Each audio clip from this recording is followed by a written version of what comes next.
Welcome once again to another edition of Shelf Life Book Reviews online. As always, I thank you for taking the time to watch my videos, which hopefully you do find informative.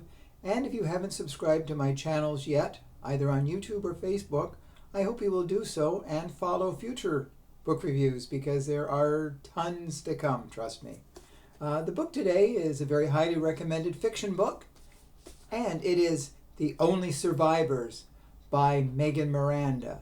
This is published by Mary Surucci, Scribner Books, and it retails for $24.99. Miranda is an excellent writer. Many of her previous books have been top 10 bestsellers. She has written such classics as All the Missing Girls, The Last to Vanish, and The Girl from Widow Hills.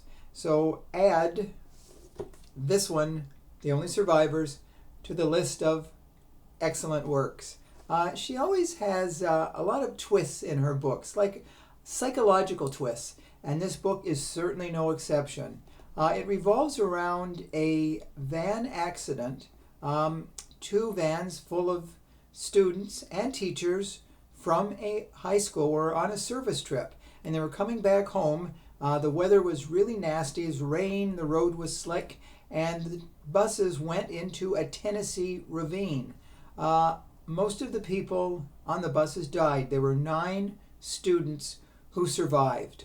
It was a tragic thing that none of the survivors can ever forget.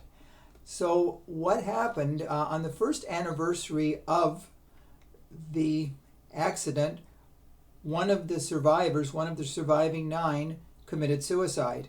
Now the group vowed every year to meet on the anniversary of the accident, and they have been doing so, really to honor those that died and to be supportive for those who were left.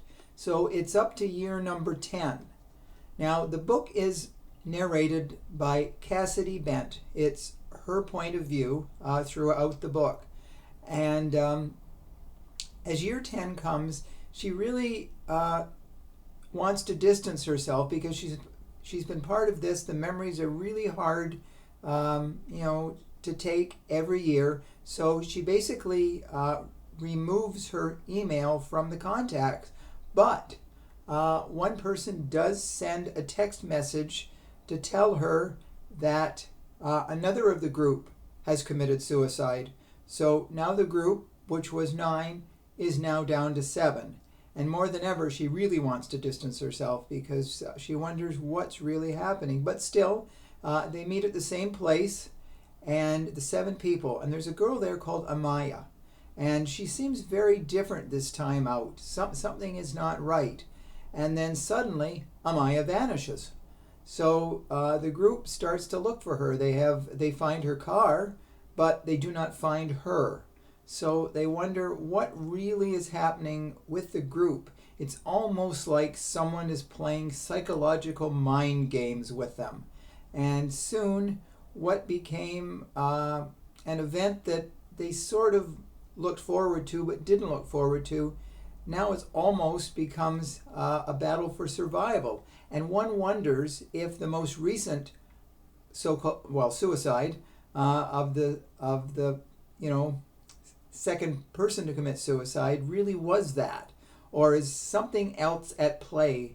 Someone wants to silence the group. Is it part of the 7 survivors who are trying to change the playing field, so to speak, and eliminate witnesses? Like, they know what happened. There was no foul play those 10 years ago when the buses went off into the ravine. But something else is at work here. And in grand Miranda style, she manages to keep us confused for a lot of the book. Now, the book goes between the past, the 10 years ago, the accident, leading up to the accident, the aftermath of the accident, and present day. And we look into the minds of some of the survivors too. So it becomes a very complex work. And you never get a chance to relax while reading. You're very tense. You're as tense as the characters. And that is a sign of a great book, which Megan Miranda is certainly, that's what she's known for, her excellent psychological dark thrillers, and this one is certainly one of her top 5, well, books really, in the thriller genre. So if you're looking for a book with a difference, where you're not sure what's going to happen from first page to last, The Only Survivors is the only book you need to pick up this time out. So hopefully you will agree with my review of the book, and you'll let me know if you do agree or you disagree. So until we meet again, and we shall, stay safe and stay sane, stay in touch, and let me know what books you want me to review next. So I will see you at the bookstore, and thank you again for watching. Take care.